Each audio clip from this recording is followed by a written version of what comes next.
And it was a story in The Guardian. It's about a couple named Frank and Mary who live in Scotland. And they had lost their dog, and they wanted to get another one.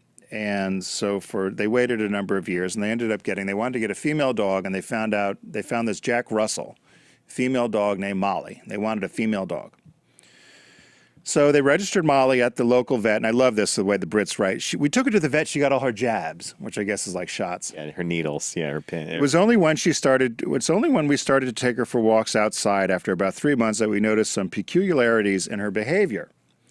Indoors, when Molly needed to pee, she'd squat on her training mat, as she'd been taught. But when we take her outside, we noticed that she'd cock her leg like a boy dog. So we had spotted her.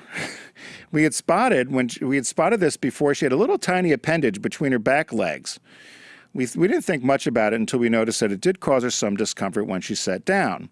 She also began humping her soft toys. She started to behave like a male dog. She'd mount the cushions and her soft toys, although she would often leave herself sore and unhappy. Who hasn't been there?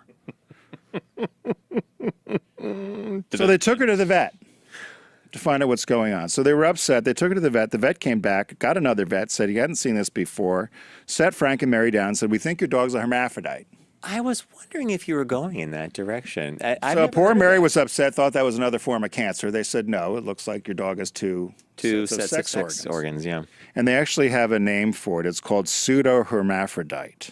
And that's only for the dogs. And they said it's very rare. There's only about 6,800 dogs that are considered pseudohermaphrodites. And they said her condition's very rare. And so she has both female and male genitalia. So a lot of their friends felt, because the dogs seemed to be very uncomfortable when they would try to go to the bathroom or whatever, so they were going to put the dog down, and they said no. They said the dog is wonderful, we love the dog, we don't want to put her down. So they agreed with the surgeon to have surgery, and they were able to remove most of the male organs and then create a way for the dog. So the dog was neutered, essentially, but the dog had the two different sets of genitalia. And there's the dog there. And they said now, 20 months in, she's a cheeky little dog full of character. She's still our Molly, whatever her genetic makeup is. They said when our grandchildren visit, she jumps all over them. She licks their faces. She's clearly much happier than she was before the operation. She still loves her soft toys, but not in the same way.